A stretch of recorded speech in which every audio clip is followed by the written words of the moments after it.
waxaa maanta magaalada Muqdisho soo gaaray wafdi ballaaran oo hogaaminaya wasiirka arrimaha dibadda waddanka Eritrea Cusmaan Saalax madaxweynaha Jamhuuriyadda Federaalka Soomaaliya Maxamed Cabdullaahi Maxamed Farmaajo xafiiskiisa waxa ku qaabilay wasiirka arrimaha dibadda wafdiga ballaaran oo hogaaminayo wafdiga ayaa madaxweynaha Jamhuuriyadda Federaalka Soomaaliya waxay soo gaarsiiyeen fariin ay ugu sideen madaxweynaha dalkaas Eritrea Aziz Afwerki waxaa sidoo kale warbixin ay ka siiyeen booqashooyin ay maalmihii la soo dhaafay ku tageen deegaanada maamulka Somaliland kulanka madaxweynaha wafdiga hogaaminaya wasiirka arrimaha dibadda waddanka Eritrea ayaa waxaa lagu lafaguray arrimaha gobolka dardargelinta isdhexgalka dhaqaale ee Geeska Afrika iyo sidii loo xoojin lahaa xiriirka ka dhaxeeya wadamada Soomaaliya iyo Eritrea kulanku markuu soo gaaday kadib ayaa waxa warbaahinta warbixiyay wasiirka arrimaha dibadda iskaashiga caalamiga xukuumadda federaalka Soomaaliya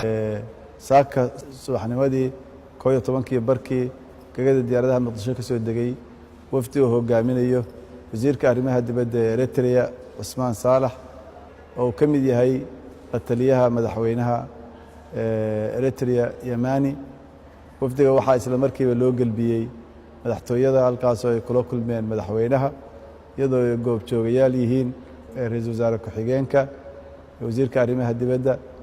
iyo safiirka Soomaaliya Belgium iyo Europe noo jooga wafdigu wuxuu u yimid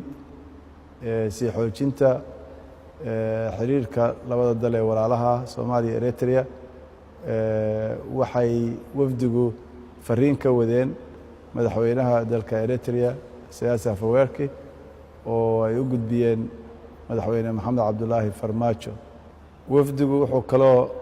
madaxweynaha uga waramay booqashadii ay ku tageen dhawaan magaalada Hargeysa Somaliland iyo waxyaabihii ay kala soo hadleen maamulka Somaliland kahor inta uusan Muqdisho soo gaarin wasiirka arrimaha dibadda waddanka Eritrea Cusmaan Saalax ayaa waxa uu booqasho maalmihii la soo dhaafay ku tagay magaalada Hargeysa ee xarunta maamulka Somaliland halkaas oo kulamo kala duwan kula qaatay madaxda maamulka Somaliland